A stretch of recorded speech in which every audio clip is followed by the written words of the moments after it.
this first story, we're going to focus on this because you guys know all the protesting going on. Trump doubling down, attacking free speech, arresting a ton of college kids. We know the story. We're actually going to talk more about it later.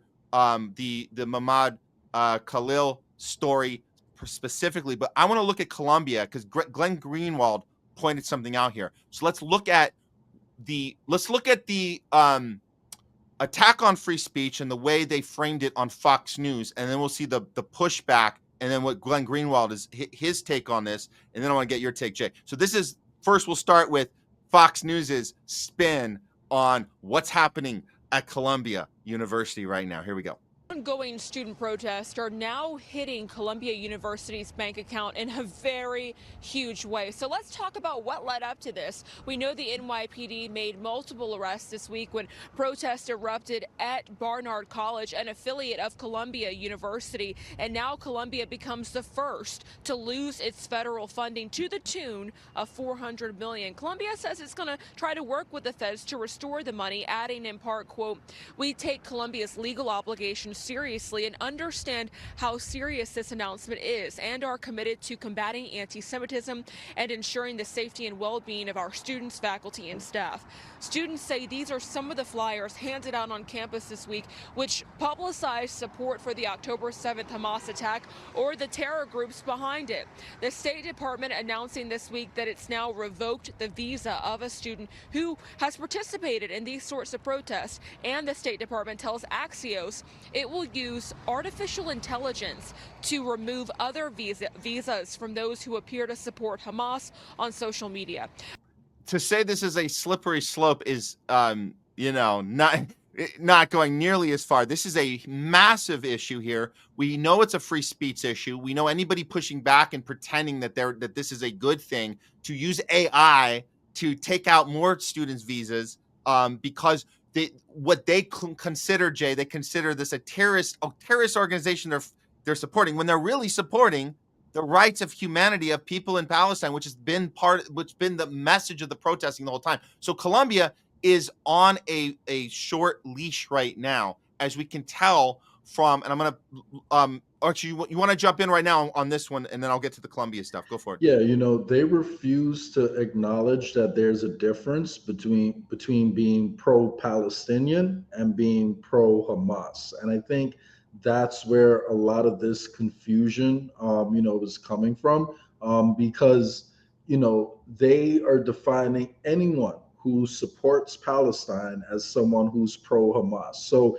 if you just use, their logic, they're saying that they want to deport anyone who supports Hamas, but then they mix up those labels. What eventually it's going to lead to, and what it is leading to now, is the fact that unfortunately people who support Palestine are being, targeted. So we know that's exactly what's happening. And they draw that line, they make that line blurred because they want people to be scared. They want you to err on the side of caution and just not say Palestine or anything pro-Palestinian, because that might be interpreted the wrong way by them. And if you're someone who comes from a third world, a developing country, and you have the opportunity to come to America and get an education, you're not going to want to risk that.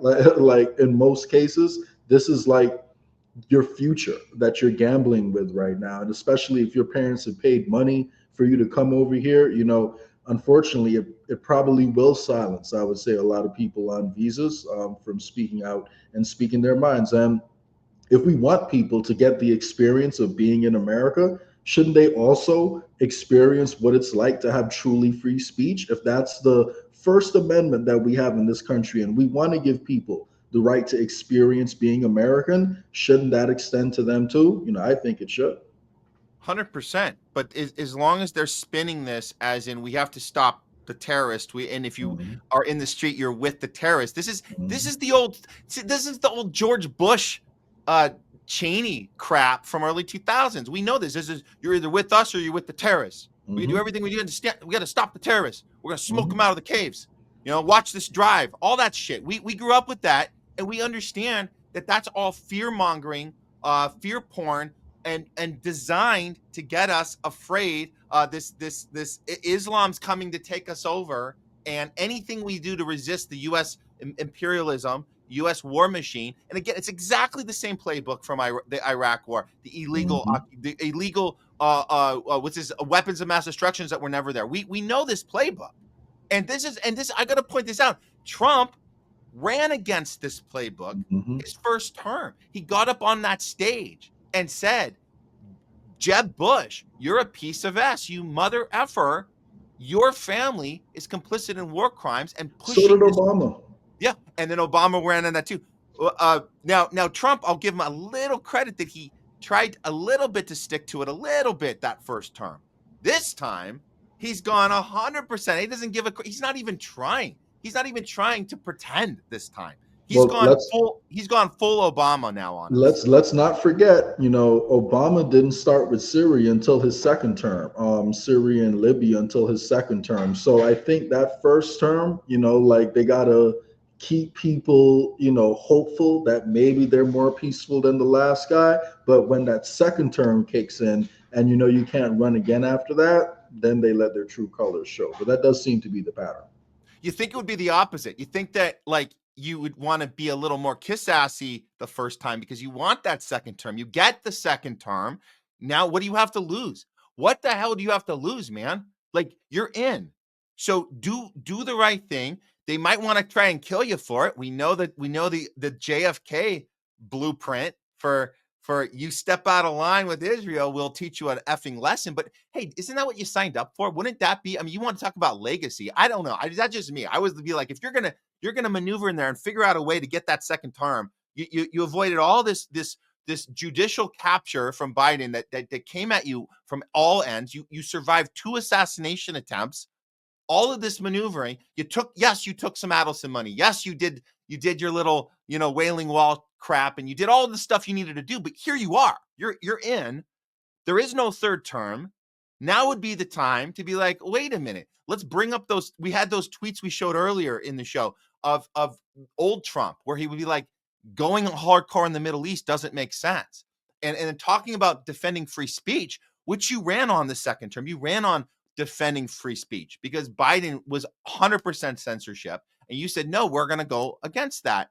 And now you're not. You're doing the opposite. Well, So, yeah, go ahead. yeah, this is why I always tell people the campaign rhetoric means something, but it doesn't mean everything. What means the most is the campaign donations, which is why if you follow where the campaign funds are coming from, that's going to tell you a lot more about the way people will actually govern when it's time to go all out. Because even in Trump's first term, like he's still, armed rebels, all over the world. So he might have done it a little bit less than Obama and his predecessor, but he still bombed Syria, destabilized Syria, and yes, they got rid of some of ISIS's stronghold during Trump's term. However, like they were still arming rebel groups and training them all over the place because now the problems have popped right back up. So Yeah. Well, now Columbia University is in a peculiar spot, and we should, even just stepping outside of the conflict of the Zionists versus the peace protesters, and just step outside of that. You guys should understand how money works. You guys should understand that when the government has the ability to come in, and like you guys heard on the report, and Fox News reported that part accurately. They said that millions of dollars has been cut off. That Columbia now has to kiss some ass to the Trump administration and say, what do we need to do to get our money back? And so now you're going to start to pretend that we have a problem on campus and we have to do something about anti-Semitism because now you're at the behest of this money. That you lose that money, you're screwed. And so you got to get that money back. So you guys have to understand how that works. And that's why we have this letter that came out. I wonder if what I should do. I'm gonna have a hard time reading this one. I did not crop this properly. Let me read it from the outside. Hold on. If we do it like this. Okay. I'm just going to read the beginning. So she's saying, this is the president of Columbia. Dear fellow members, Columbia community, I'm writing to you to inform. Oh man, okay, here we go. I'm heartbroken to inform you that we had federal agents from the Department of Homeland Security in 2 university residences tonight. No one was arrested or detained. No items were removed, and no further action was taken. Federal agents from the DHS served Columbia University with 2 judicial search warrants, signaled by a federal investigative judge authorizing DHS to enter non-public areas of the university and conduct searches of 2 student rooms. She goes on, so she's saying we're going to be working very closely and following all the rules, and we hope that we can get through this. And so she had to send this out, and it's almost like it's hard to see that happen, because you're just like, well, of course you're gonna be begging for your money back. So she had to put that out, and then we got this pushback from this guy, and I'm glad Glenn Greenwald got in on this one. But this piece of crap tweets out, I'm sorry, I totally just put up the wrong one. I'm so sorry. Hold on, let me grab it. Here we go. I got it. Here we go. This guy, dear interim president of Columbia, Dr. Katrina Armstrong. It's weird this even needs to be said, but you shouldn't be heartbroken that federal agents were illegally on campus today, backed with court warrants. You should be heartbroken about the illegal activity on campus that had warranted those warrants. If you and your administration had taken action against the pro-Hamas activity on campus earlier, we wouldn't have had to be in this position. Now, Glenn Greenwald comes back hard. Because this guy's name is Shai Devadia. I don't know how to pronounce that right, but just remember this guy, because Glenn Greenwald correctly points out that this guy, this foreigner, has spent 2 years protesting so rambunctiously at a U.S. university to the point he was suspended for harassing and being threatening to colleagues. But nobody's calling for his visa to be revoked, because he's Israeli with the right, not wrong views on Israel, correctly called out by Glenn Greenwald. Jay, what are your thoughts on this total hypocrisy going on the campuses, that this guy can run wild and mouth off and threaten and bully and do all these things that we know the Palestinian protesters aren't doing? Nobody mentions his visa. Yeah, I mean, it just shows you the double standard that applies throughout the coverage on Israel and Palestine. It's not like, this is unique. Even as Israel killed people throughout the whole ceasefire, they never framed it as Israel broke the ceasefire until they got back to the ruthless bombing that we saw last night. It's always, Israel tests the ceasefire. Like they always frame it as, Israel is the good guy and the Palestinians and anyone who criticizes Israel is the bad guy. And, again, I got to come back, to like the language games that they continue to play, because they define any criticism of the Israeli government as anti-Semitism. And if you look at what anti-Semitism is defined by in US law, they defer to the International Holocaust Remembrance Alliance, which is known as the IHRA,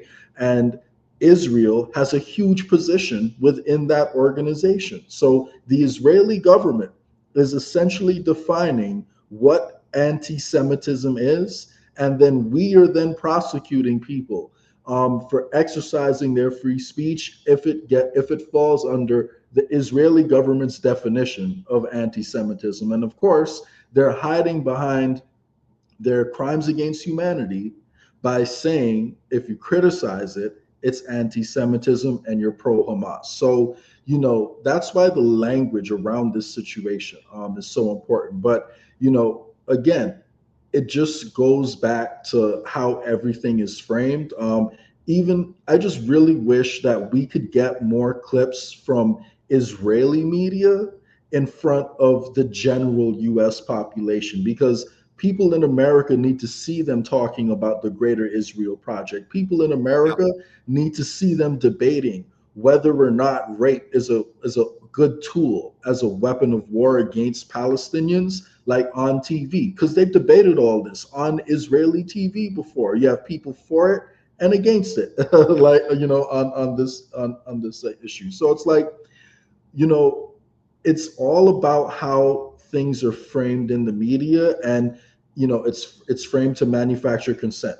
This is the old playbook that Noam Chomsky told us about, and unfortunately it's still working to this day. So I really hope that people wake up to the fact that only one government is able to hand over a list of people to us that we need to deport from America. I don't know if you saw that story that's going around too, but Israel has literally handed over a list of thousands of students in America that it says we need to deport. So imagine if any other country did that. It's insane.